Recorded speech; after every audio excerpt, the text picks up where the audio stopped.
In Cry's workplace, he contemplates how Citri was the sole other individual within their social group who wasn't incredibly powerful. She consistently understood that she wouldn't be capable of battling on the front lines and desired to contribute differently to aid her companions.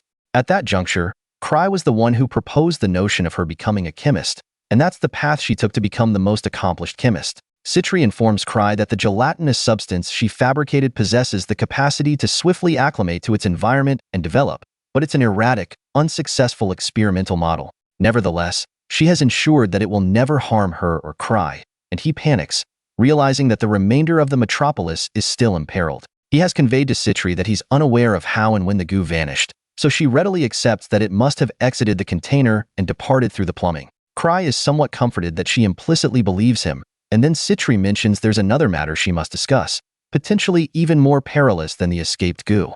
Back at the White Wolf's den, Sven discovers from the additional troops that Cray won't be joining them in the near future, and he didn't permit Liz to come either. Sven is secretly pleased that he didn't dispatch the unruly Liz there, and then chooses to deliver an encouraging speech to all the bounty hunters. He inquires if they are ready to combat a gelatinous creature, and all the hunters respond that even youngsters can vanquish such beings, and they needn't be concerned about them whatsoever. Well, Sven anticipated this, and he condemns Cry for not furnishing them with more practical intelligence. Just then, one particularly unsightly hunter chooses to enter the safe because he believes formulating plans is for the feeble. Everyone ridicules him, and Sven remarks that he can gladly become the initial casualty of the creatures, and they will glean something from his demise.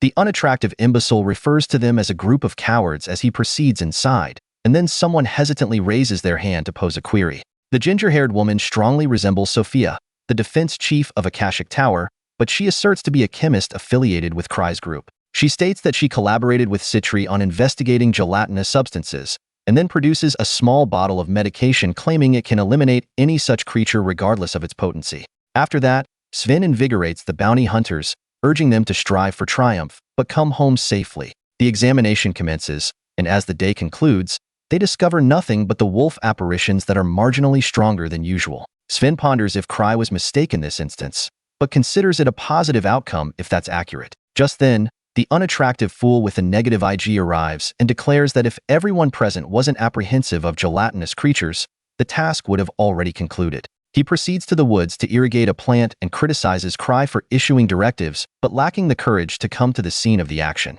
Abruptly, he detects a peculiar noise and proceeds to investigate. He is astonished to uncover two individuals and a massive restrained wolf-like beast. The individuals are affiliated with the Akashic Tower, and they are present to insert Hulk seed inside the wolf so it can become exceptionally strong and eliminate as many hunters as possible, precisely according to Sophia's scheme. The unattractive hunter recognizes something is amiss when he observes the enormous syringe and rushes forward to assault the two individuals.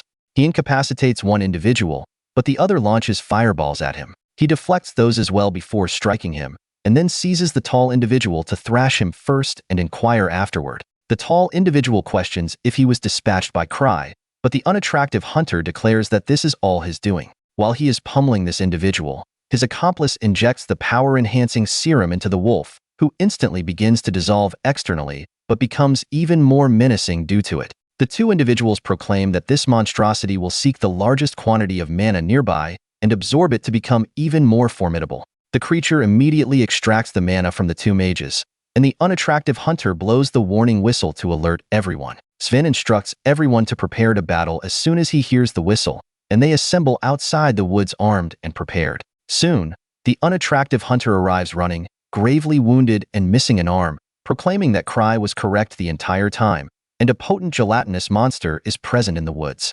Just then, the wolf apparition, which is transformed into a gelatinous being due to the dissolving serum, appears, and Sven launches an arrow at it, aiming to destroy its legs. Before anything else, the magicians unleash fire and ice assaults at the wolf slime, but nothing affects it. Meanwhile, Sven and the healer go to examine the unattractive hunter, who informs them that he witnessed two enigmatic individuals injecting the wolf apparition with something, transforming it into a gelatinous creature. The wolf slime emerges from the magical bombardment unharmed, and Sven resolves to attempt physical assaults. He aims his bow at the slime and rapidly fires half a dozen arrows, but they inflict no harm on the wolf slime. Sven is astonished to observe that neither magical nor physical attacks are effective on the slime, but he still informs the hunters that they will battle for as long as possible. the slime wolf begins assaulting them, and Sven instructs them to maintain their distance and evade the attacks because the creature is quite slow. He then runs to, not Sophia, and requests the anti-slime chemical she possessed. She informs him that the slime should self-destruct if it comes into contact with the medicine, and Sven undertakes the task of ensuring that occurs. He begins running as he attempts to entice the wolf slime, which abruptly lunges at him. Sven swiftly places the vial on the ground and moves aside. The wolf slime falls onto the vial and shatters it, and as it contacts the chemical, numerous detonations occur within its body. Everyone believes this will be the conclusion of the conflict, but the wolf slime absorbs the explosions and still survives. Sven is disheartened because the wolf didn't prove to be a slime after all, or it would have perished. The armored individual beside him remarks that Cry stated it was a slime-like creature and not a slime, and Sven begins cursing him and the grievers. Suddenly, Citri arrives to assist, having practically implored Cry to place her in charge of the White Wolves' Denver. She informs Sven that the reason they cannot harm the wolf slime is due to its dense mana acting as a shield. She is fascinated by this unique monster she has never encountered before, but one brief glance at it, and she deduces precisely how the wolf apparition dissolved and transformed into a slime. She approaches the dangerous monster, casually evading its attacks as she realizes it is targeting individuals with the most mana to restore its body to normalcy. She feels pity for it, believing it to be someone's failed experiment, and decides to euthanize it. She hurls a vial at the slime wolf and requests Sven to shoot it. This enhanced version of Hawkeye accurately shoots down the vial and the wolf slime's head with it. She informs him that it was anti-mono metal, which neutralizes the monster's defenses. Just then, Jiharsi also arrives in his complete battle attire, and Sven is startled upon seeing him like this. Citri explains that she requested a ride from Jiharsi earlier because, unlike her sister Liz, she couldn't simply run all the way there.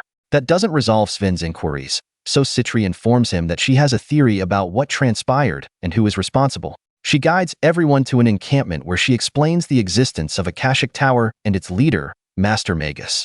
The important-looking office worker types state that Magus was expelled from the imperial capital long ago, and she asks them if they genuinely believe prohibitions are effective. She informs them that this vault is the headquarters of the Akashic Tower, and, not Sophia, suggests that they might possess a significant amount of important equipment there. Citri genuinely knows this young woman and confirms, stating it is accurate, and to prevent anyone from discovering their research, Akashic Tower is preparing for combat.